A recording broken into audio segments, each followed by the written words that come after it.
Bonjour, bonsoir. Bienvenue sur la chaîne de l'immigration et de l'entrepreneuriat. Je suis tombé sur une très belle vidéo de Justin Trudeau qui soudainement est devenu un constant en immigration, ou plutôt qui est devenu un YouTuber. Il nous parle de l'immigration canadienne et surtout nous donne des chiffres. Alors je vous inviterai à vous abonner sur sa chaîne YouTube qui compte actuellement 9000 abonnés et pour une vidéo qui fait 22 000 vues. Alors Justin Trudeau nous parle dans cette vidéo des résidents temporaires, des résidents permanents et puis aussi nous parle des stratégies que certains immigrants adoptent pour faire la demande d'asile. Et plus loin, on voit là que Justin Trudeau s'est retroussé les manches et il nous vient très fort. Il nous vient très fort avec un nouveau système d'immigration qui fonctionnera uniquement pour les Canadiens et les résidents permanents, plutôt que pour les magasins, les travailleurs, les constants d'immigration, bien les faux collèges ou universités.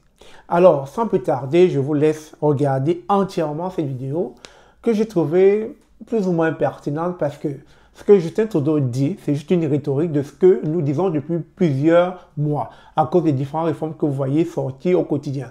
Justin Trudeau vient mettre là en relief tout ce qui a contribué à renouveler le système d'immigration. Et d'où la question dans sa vidéo, pourquoi le Canada modifie son système d'immigration? Alors tout est simple, je l'ai dit plusieurs fois sur cette chaîne, il y a plusieurs facteurs, j'en avais cité 4 qui ont contribué à ce que ces différentes mesures soient prises. Et donc l'un des premiers facteurs, c'était que beaucoup d'étudiants venaient ici et n'étudiaient pas avec la complicité des faux collèges, des fausses universités, afin plus tard de demander l'asile. Cela a contribué à beaucoup de dérapages dans le système d'immigration. Ensuite, j'ai parlé aussi des faux employeurs, des employeurs qui vont se remplir les poches et qui, à un moment donné, vont faire payer d'énormes sommes à ces immigrants qui n'ont qu'une seule envie de rentrer au Canada avec un contrat de travail. Et aussi, d'un autre côté, j'ai parlé des consultants, des faux consultants, des arnaqueurs, des consultants qui passent leur temps à mentir avant le rêve canadien, qui par derrière ne respectent pas l'éthique du consultant réglementé en immigration canadienne. Et pour finir, j'ai aussi mis en faute le gouvernement lui-même, le gouvernement Trudeau, le gouvernement du Canada, qui n'a rien anticipé, qui à un moment donné a voulu dans son plan d'immigration faire rentrer de manière démesurée un nombre illimité d'immigrants qui justement a causé une pénurie d'emploi, une pénurie en logement. Et cela a contrarié les Canadiens qui à un moment donné en avaient ras-le-bol. Et c'est la raison pour laquelle non seulement Trudeau s'excuse dans cette vidéo parce qu'ils reconnaissent qu'ils ont fauté, mais ils se sont dit on va renouveler notre système d'immigration, d'où la vidéo que vous allez suivre dans un instant. L'immigration, faut qu'on en parle. Dans les 2 dernières années, notre population a augmenté très vite, genre vite comme un baby boom. Et de plus en plus, il y a des acteurs de mauvaise foi qui ont exploité notre système d'immigration. Alors, on fait quelque chose de gros. On réduit le nombre d'immigrants qui vont entrer au Canada au cours des 3 prochaines années. Aujourd'hui, je vais vous expliquer ce qui s'est passé, où on a commis des erreurs et pourquoi on change les choses maintenant. Il y a 2 façons d'immigrer au Canada.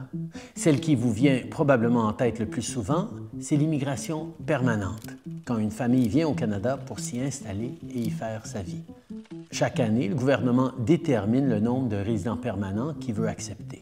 Sauf qu'un plan comme ça, qui couvre seulement l'immigration permanente, ça ne tient pas compte de l'autre façon d'immigrer, l'immigration temporaire. Les résidents temporaires sont des gens qui viennent au Canada pour une durée limitée, comme les étudiants internationaux, les travailleurs temporaires et autres. Ils viennent pour un travail spécifique ou pour étudier. Quand le travail est terminé ou quand ils ont fini leurs études, la plupart retournent chez eux. Certains demandent à rester, mais la plupart retournent chez eux. Les résidents temporaires sont également différents des demandeurs d'asile. Nous évaluons leurs demandes et les acceptons s'il s'agit de véritables réfugiés, mais nous les renvoyons dans leur pays s'ils ne le sont pas.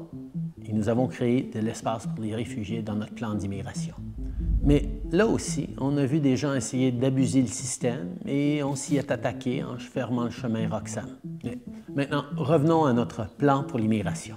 À travers l'histoire, ont laissé les besoins de l'économie déterminer le nombre de résidents temporaires qu'on acceptait à chaque année. Ça représente une petite partie de notre population, alors habituellement, on n'en tient pas compte dans notre plan d'immigration annuel à long terme. Mais après la pandémie, notre économie a rebondi très rapidement, alors on a eu besoin de beaucoup de travailleurs très vite. Consacré aux vraies raisons de la pénurie de main-d'œuvre. La proportion de travailleurs étrangers temporaires dans notre main-d'œuvre est devenue tellement importante que ce serait une erreur de ne pas en tenir compte dans notre planification. Alors, cette année, c'est ce que nous avons fait pour la première fois. On a un plan qui prévoit des cibles pour les résidents permanents et pour les résidents temporaires. Comme ça, on a le portrait complet des gens qui viennent au pays et on peut s'assurer d'avoir les logements et les infrastructures nécessaires pour les accueillir. Quand on fixe nos cibles, on regarde chaque province et territoire, on demande au premier ministre « C'est quoi vos besoins en matière de main-d'œuvre? Est-ce que votre population augmente ou vieillit? » On reçoit des appels d'entreprises, de PDG, d'experts de l'économie qui nous donnent leur point de vue sur où on devrait mettre nos cibles.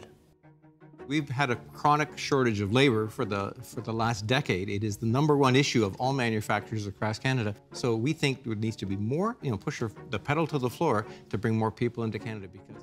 On a fait une entente avec Ottawa sur le programme des travailleurs étrangers temporaires parce qu'on a facilité l'accès aux travailleurs étrangers temporaires dans le secteur manufacturier. Chaque secteur veut des choses différentes.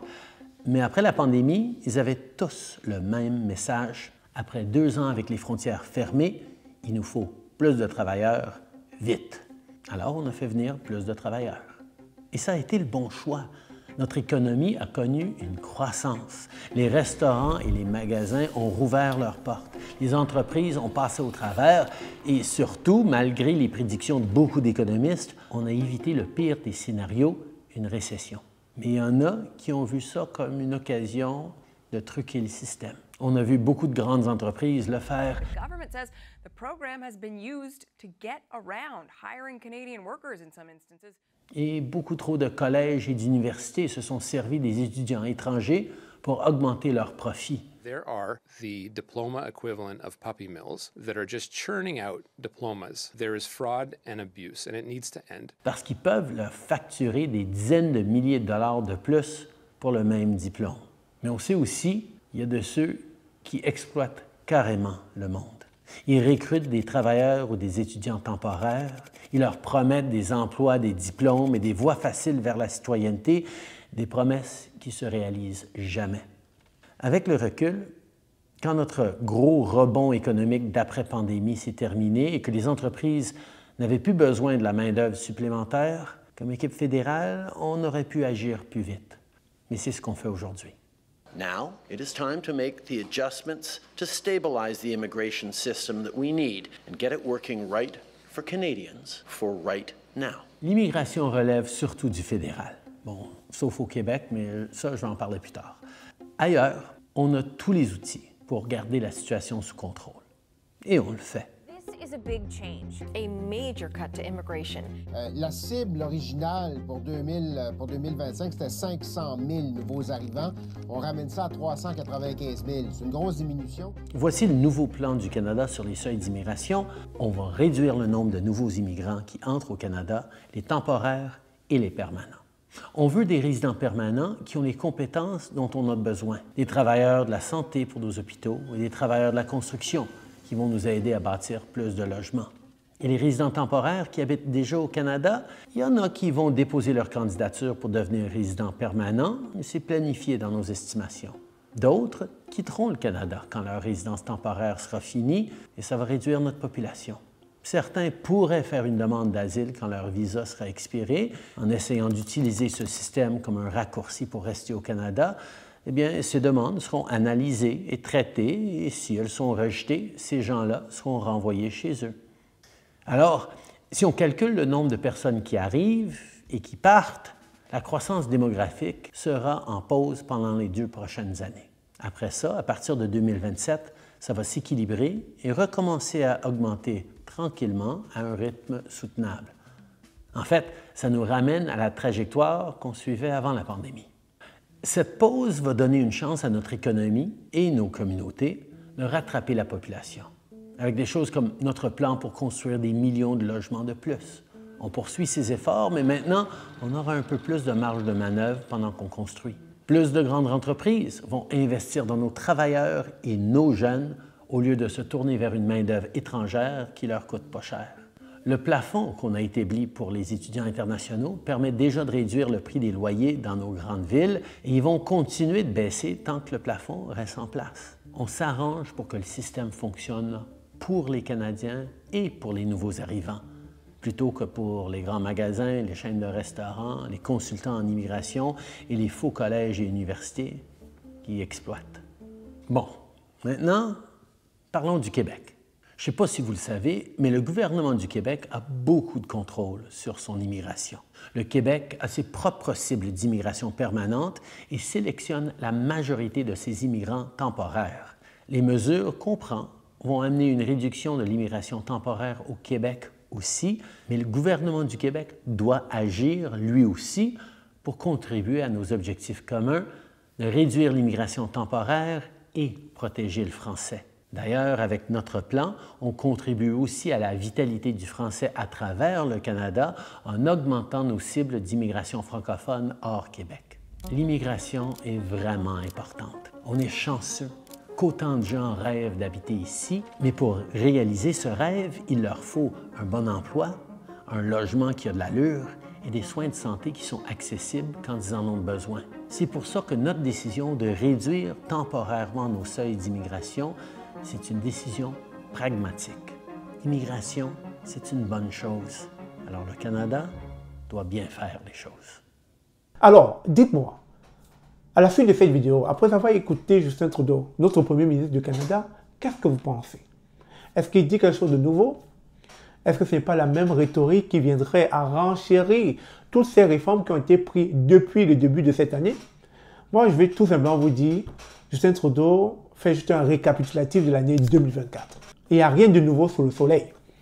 Tout ce qu'il essaie de faire, c'est juste de tranquilliser les Canadiens afin qu'ils comprennent qu'il prend les taureaux, pas les cornes. C'est-à-dire qu'il s'est vraiment penché sur la question de l'immigration canadienne afin de pouvoir apaiser le cœur de sa population, c'est-à-dire ses chers Canadiens, Québécois et probablement les résidents permanents. Sur ce, merci encore d'avoir suivi cette vidéo. Si vous avez aimé, partagez-la et puis likez. Parce que si vous ne likez pas, vous ne partagez pas ma vidéo, Justin Trudeau va me faire la concurrence. Parce que voilà un YouTuber qui vient de rentrer dans le game.